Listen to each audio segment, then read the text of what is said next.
तो हम लोग पढ़ रहे थे हाइड्रोजन चैप्टर। ठीक है, चैप्टर नंबर कितना है? 9 है, क्लास 11th क्लास। ठीक है, और ये भाग कितना है? भाग 1 है। तो आज से हम लोग आगे अध्ययन करेंगे। आगे हम लोग को क्या पढ़ना है? आगे हम लोग को पढ़ना है यहाँ से। देखिए, यहाँ तक हम लोग पढ़े थे भाग 0 में, और भाग 1 में यहाँ से पढ़ना है कि आवर्त सारणी में हाइड्रोजन का स्थान। तो यहाँ पर लिखा हुआ है, ध्यान से पढ़िएगा और ध्यान से सुनिएगा। कह रहा है कि हाइड्रोजन जो है आवर्त सारणी का प्रथम तत्व है। हाइड्रोजन आवर्त सारणी का प्रथम तत्व है। यहाँ पर देखिए, ये हाइड्रोजन जो है आवर्त सारणी, ये है आपका पूरा क्या है? आवर्त सारणी है कि नहीं? है पूरा क्या है? आवर्त सारणी है। और यह जो है हाइड्रोजन आवर्त सारणी का पहला तत्व है। ये बताइए, पहला तत्व है कि नहीं है? जिसके परमाणु नाभिक में एक प्रोटॉन तथा प्रथम कोश यानी के कोश में एक इलेक्ट्रॉन उपस्थित होता है। ठीक है, यहाँ पर क्या कह रहा है? ध्यान से सुनिएगा। यानी कि जिसे हाइड्रोजन है, तो ये हो गया नाभिक, और नाभिक का ये प्रथम सेल हो गया। ठीक है, तो नाभिक का प्रथम सेल के सेल है, यानी के कोश है। होता है कि नहीं होता है? जैसे पहला जो है, ये पहला, दूसरा, तीसरा, तो के, एल, एम, होता है कि नहीं होता है? तो के सेल ही है। तो इसमें जो होता है एक इलेक्ट्रॉन होता है, ठीक है, और एक प्रोटॉन होता है।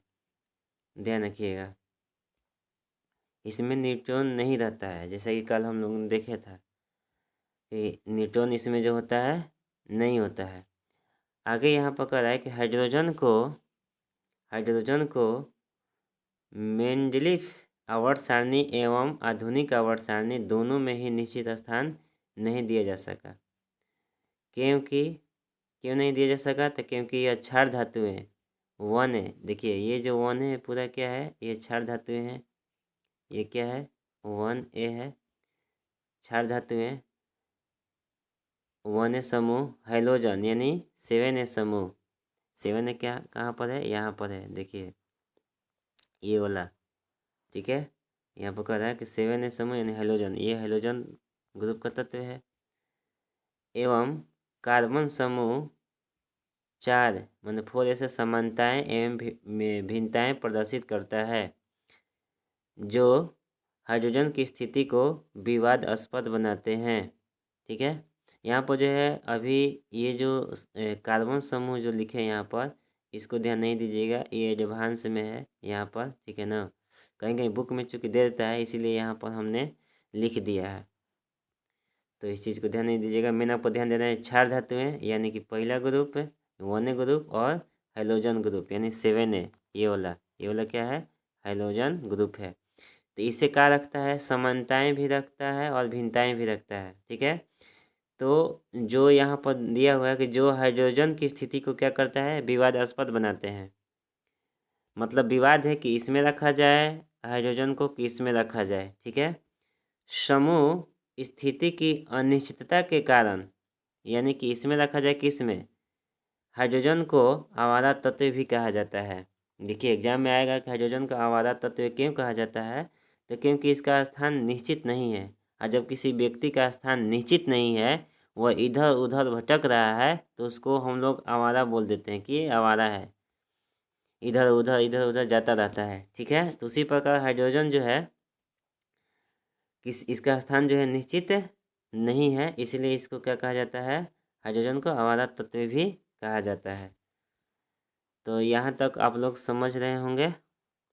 हाँ, तो यहाँ पर आप लोग नोट इसको बना लीजिएगा।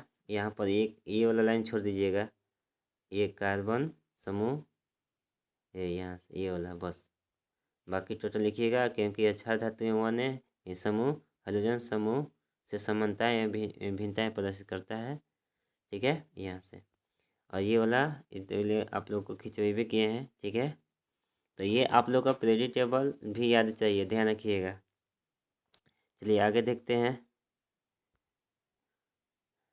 देखिए यहाँ पर जो है क्या समानताएं हैं क्या भिन्नताएं हैं। देखिए यहाँ पर क्षार धातुओं के साथ समानताएं और हाइड्रोजन के साथ समानताएं। ठीक है, क्या समानताएं क्या भिन्नताएं हैं ये दोनों में हम लोग देखेंगे। तो सबसे पहले आज हम लोग ये वाला क्लियर करेंगे कि क्षार धातुओं के साथ क्या क्या समानताएं रखता है। ठीक है, तो पहला यहाँ पर जो है इसमें देखिए 7 दिया हुआ है। 7 7 गो पॉइंट है। इलेक्ट्रॉनिक विन्यास के आधार पर संयोजकता, ऑक्सीकरण अवस्था, विद्युत धनात्मक लक्षण, इलेक्ट्रोनेगेटिविटी, यहाँ पर इलेक्ट्रो पॉजिटिव कर दीजिएगा, इलेक्ट्रो पॉजिटिव, इलेक्ट्रो पॉजिटिव है। ठीक है, यहाँ पर इलेक्ट्रोनेगेटिव लिखा गया है।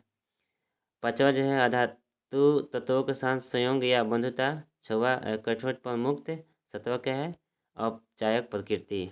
इसी प्रकार हाइड्रोजन के साथ क्या समानताएं रखता है, तो 10 गो पॉइंट है इसमें। 200 पॉइंट को हम लोग आज देखते हैं कितना तक हो जाएगा। आज हम लोग ये क्रिया करेंगे।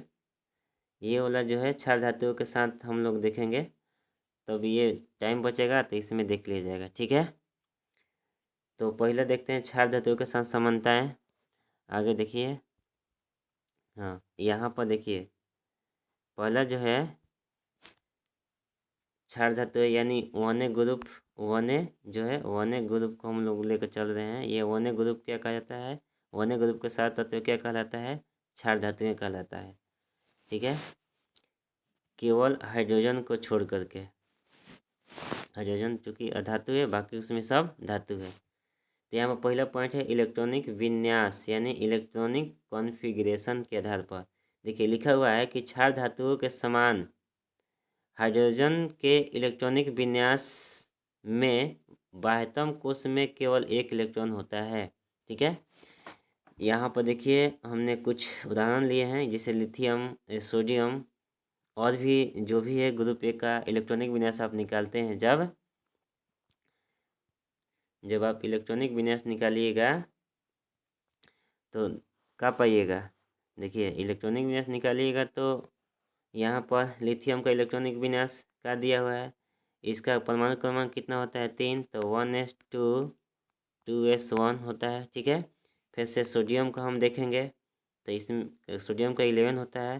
तो क्या है दिया है 1s2 2s2। ठीक है, 2p6 और क्या है 3s1। तो इसी प्रकार हाइड्रोजन का भी हम लोग निकालेंगे तो लास्ट में हमें बाह्यतम कोश में इलेक्ट्रॉनिक विन्यास क्या होगा 1s1। यानी इसमें यहाँ पर क्या देख रहे हैं कि बाह्यतम कोश के जो भी इलेक्ट्रॉन है 1s1 1s1, यहाँ भी 1s1 आया है। ठीक है, तो यहाँ पर यही इलेक्ट्रॉनिक विन्यास के आधार पर देख रहे हैं कि इसको ये जो हाइड्रोजन है, ठीक है, हम लोग क्षार धातुओं के साथ रख सकते हैं, क्योंकि सभी जो भी क्षार धातु हैं इसमें जो भी धातु है इसके अंतिम इलेक्ट्रॉनिक विन्यास में समानताएं मिल रही है। ठीक है, आगे देखते हैं। मेन केवल आप लोग को यहाँ पर उदाहरण समझना है। ठीक है ना, बाकी पॉइंट आप लोग नोट कर लीजिएगा। दूसरा देखिए यहाँ पर पॉइंट है कि संयोजकता वैलेंसी कह रहा है कि क्षार धातुओं के समान हाइड्रोजन की संयोजकता भी एक होती है, क्योंकि बाह्यतम कोश यानी संयोजकता कोश में एक इलेक्ट्रॉन होता है। ठीक है, हम लोगों ने देखा था कि जो ग्रुप 1A है, ग्रुप 1A जो है, तो 1A का जो लेविस डॉट सिंबल होता है एक होता है। ठीक है, सभी का, यानी कि बाह्यतम कोश में एक इलेक्ट्रॉन होता है, यानी अनपेयर इलेक्ट्रॉन की संख्या कितना होता है एक होता है, इसलिए वैलेंसी भी कितना हो जाएगा एक हो जाएगा। ठीक है, सोडियम का बाह्यतम कोश में इलेक्ट्रॉन कितना होता है एक होता है, वैलेंसी एक होता है।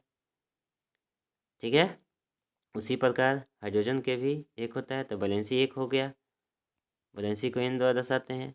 ठीक है, तो सबका ग्रुप ए का संयोजकता भी ग्रुप ए के सभी तत्वों का वैलेंसी जो होगा क्या होगा एक होगा। तो उसी प्रकार हाइड्रोजन का भी संयोजकता कितना होगा एक होगा। तो ये भी वैलेंसी में भी क्या मिल रहा है समानताएं मिल रहा है। ठीक है, आगे देखिए ऑक्सीकरण अवस्था। ऑक्सीकरण अवस्था क्या कर रहा है, ऑक्सीडेशन स्टेट। क्षार धातु एवं हाइड्रोजन अपने यौगिक में +1 ऑक्सीकरण अवस्था प्रदर्शित करते हैं। ठीक है, यहाँ पर देखिए सोडियम, यहाँ पर हाइड्रोजन क्लोराइड लिया गया है HCl, सोडियम क्लोराइड है NaCl और पोटेशियम क्लोराइड है KCl। ठीक है, तो यहाँ पर कह रहा है कि क्षार धातु जो है, तो ये सब क्या है, ये सब क्या है, क्षार धातु है। ठीक है, एवं हाइड्रोजन अपने यौगिक के +1 यौगिक अवस्था पर जिसमें ये रहेगा। अब ये यौगिक के रूप में है यहाँ पर, हाइड्रोजन जो यहाँ पर Cl के साथ किस रूप में है, तो इसके साथ मिलकर पूरा यौगिक बना दिया, मतलब यौगिक के रूप में है। तो यहाँ पर हाइड्रोजन का जो ऑक्सीकरण अवस्था होगा क्या होगा, 1 होगा। जैसे NaCl है तो NaCl जो होगा तो Na प्लस और Cl माइनस होता है, K प्लस Cl माइनस होता है, उसी प्रकार H प्लस Cl माइनस होगा। ठीक है, ऑक्सीडेशन नंबर हम लोग सीखेंगे चैप्टर 7 में निकालने के लिए।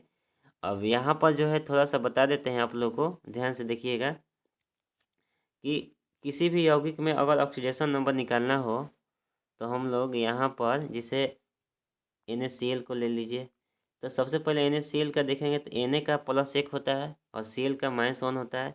तो अब यहाँ पर Na का हमको निकालना होगा ऑक्सीडेशन नंबर, कि Na का ऑक्सीडेशन नंबर कितना होगा।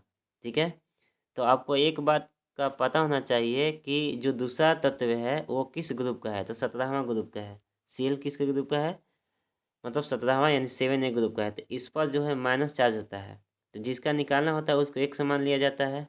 क्या मान लिया जाता है, x, और यहाँ पर प्लस दे दीजिए, और इसका जो है माइनस यहाँ पर लिखा हुआ है कि -1 इस पर चार्ज होता है, तो यहाँ पर -1 से क्या कर दीजिएगा, यहाँ पर जोड़िएगा, जो भी रहता है उसका चार्ज जोड़ दिया जाता है।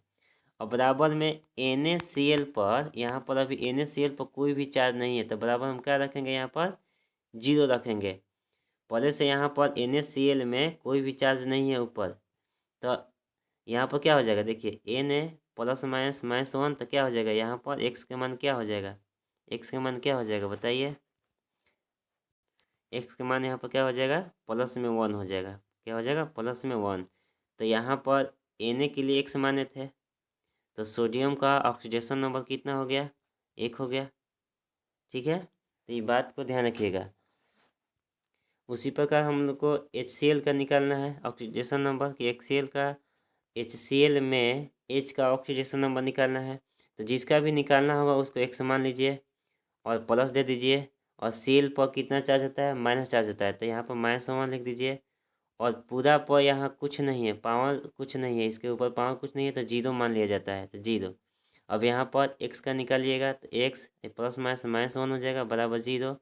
तो कितना हो जाएगा, x का मान कितना हो जाएगा, +1, यानी कि x किसके लिए माने थे हम लोग, हाइड्रोजन के लिए माने थे। ठीक है, तो हाइड्रोजन पर कौन सा चार्ज आ गया, प्लस चार्ज आ गया। ठीक है, तो इस प्रकार से हम लोग निकाल सकते हैं किसी भी यौगिक का ऑक्सीडेशन नंबर। तो ऑक्सीडेशन नंबर सीखना है अभी, यहाँ पर इसके लिए ही बताए हैं यहाँ पर। ठीक है ना, ध्यान दीजिएगा। तो यहाँ पर यही ऑक्सीकरण अवस्था का प्रदर्शित करने के लिए कि जिस प्रकार सभी तत्वों का जो प्रथम ग्रुप है, तो सभी तत्वों का ऑक्सीडेशन नंबर 1 होता है, उसी प्रकार हाइड्रोजन का भी ऑक्सीडेशन नंबर 1 होगा। ठीक है, तो नोट कर लीजिएगा, यहाँ पर उदाहरण सब दिया हुआ है।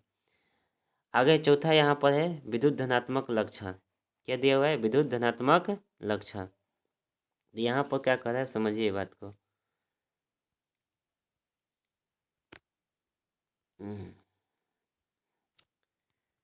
यहाँ पर देखिए कह रहा है कि क्षार धातुओं के समान हाइड्रोजन विद्युत धन विद्युतीय लक्षण प्रदर्शित करता है। ठीक है, यहाँ पर देखिए धन विद्युत धन लक्षण जो है यहाँ पर क्या कह रहा है कि क्षार धातुओं के समान हाइड्रोजन जो है धन विद्युतीय लक्षण प्रदर्शित करता है, क्योंकि यह क्षार धातुओं के समान बाह्यतम कोश से एक इलेक्ट्रॉन त्याग एक संयोजी धनायन बनाता है। ठीक है, कहने का मतलब होता है कि जैसे सोडियम है तो सोडियम जो होता है एक इलेक्ट्रॉन क्या करकर, सोडियम जो है यहाँ पर एक इलेक्ट्रॉन क्या कर त्याग कर, एक इलेक्ट्रॉन त्यागेगा तो क्या बनाएगा, Na+ बनाएगा। ठीक है, पोटेशियम भी एक इलेक्ट्रॉन त्यागेगा तो क्या बनाएगा, K+ बनाएगा।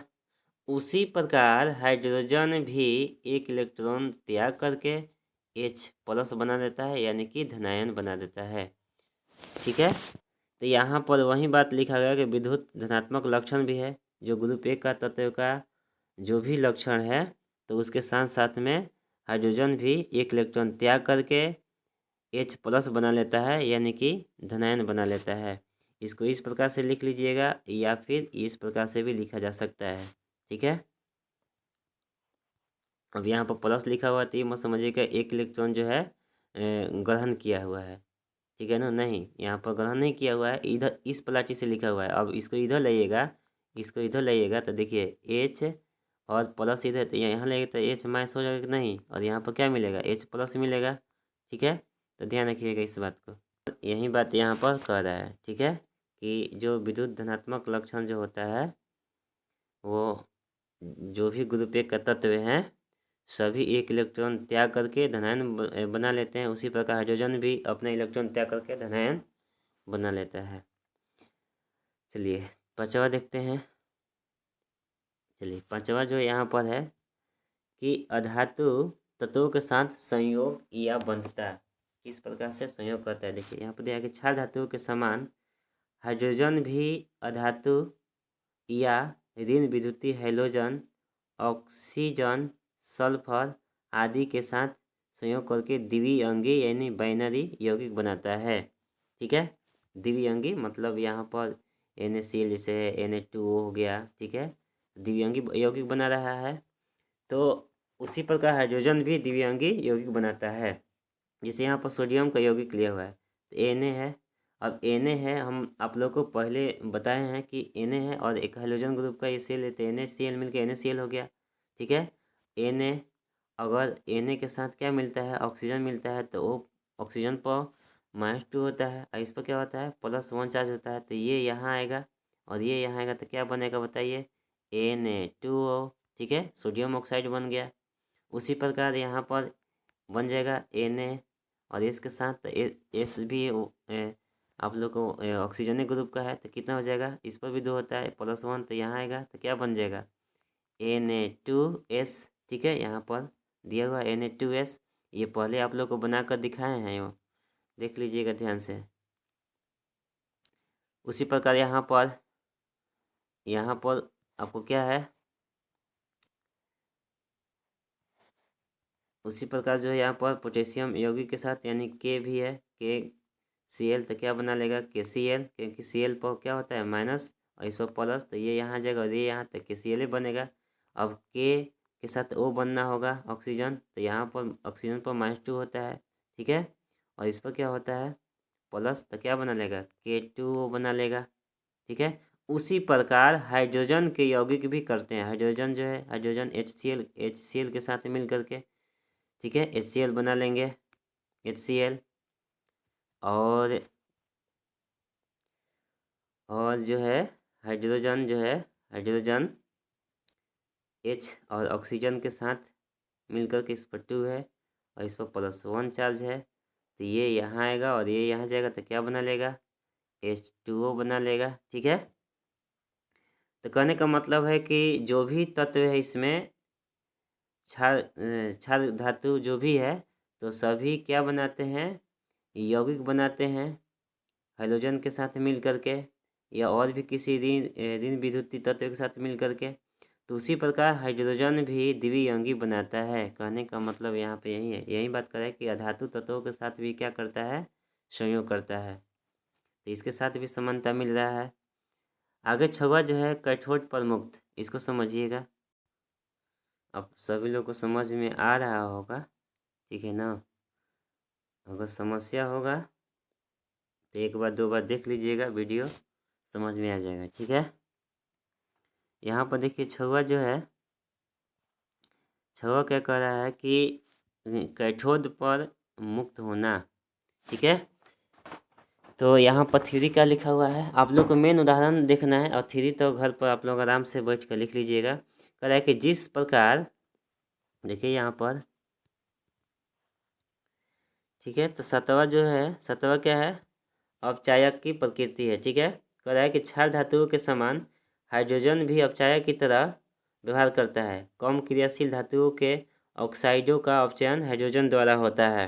देखिए अपचायक के बारे में तो चैप्टर 7 में हम लोग को डिटेल से पढ़ना है, ठीक है ना, चूँकि चैप्टर अभी 9 हम लोग पढ़ रहे हैं।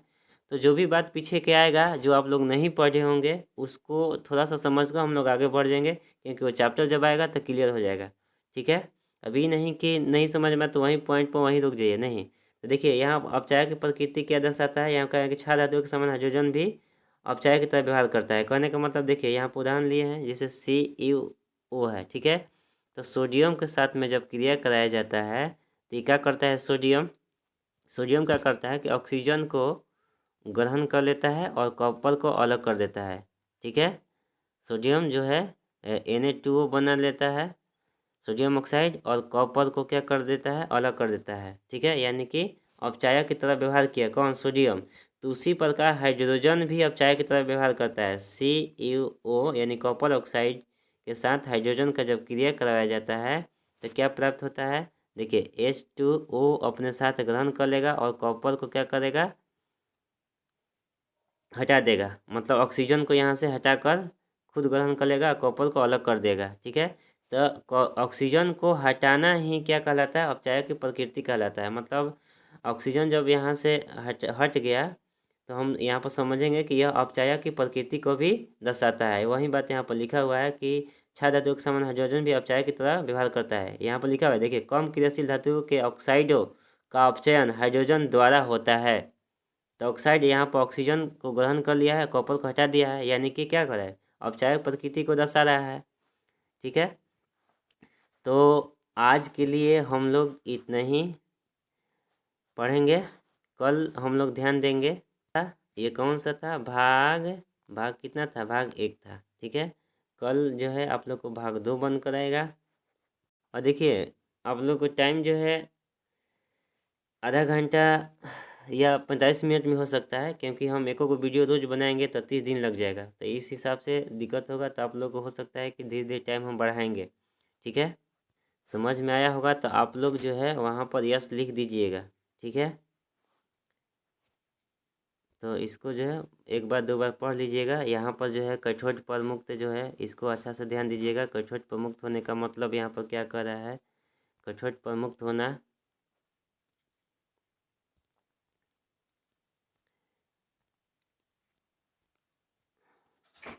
एक बार 2 बार इसको देख लीजिएगा वीडियो, तो समझ में आ जाएगा, ठीक है। कठोर प्रमुक्त होना NaCl, ठीक है। तो Na इसको जलीय विलयन में जब जल में घोले तो Na प्लस Cl माइनस में टूट जाता है। तो Na प्लस जो है देखिए कठोर पर मुक्त हुआ, Cl माइनस एनोड पर मुक्त हुआ, यानी प्लस वाले को कठोर बोलते हैं और माइनस वाले को एनोड बोलते हैं। उसी प्रकार हाइड्रोजन जो है यदि HCl के साथ में है, मतलब Cl के साथ में है, यौगिक के रूप में है HCl, तो ये भी टूट करके H प्लस और Cl माइनस बना लेता है, यानी ये भी कठोर पर मुक्त हो रहा है। तो यही बात यहाँ पर कहा है, कठोर पर मुक्त होना, ठीक है। तो आज के लिए इतना ही, कल से हम लोग आगे पढ़ेंगे।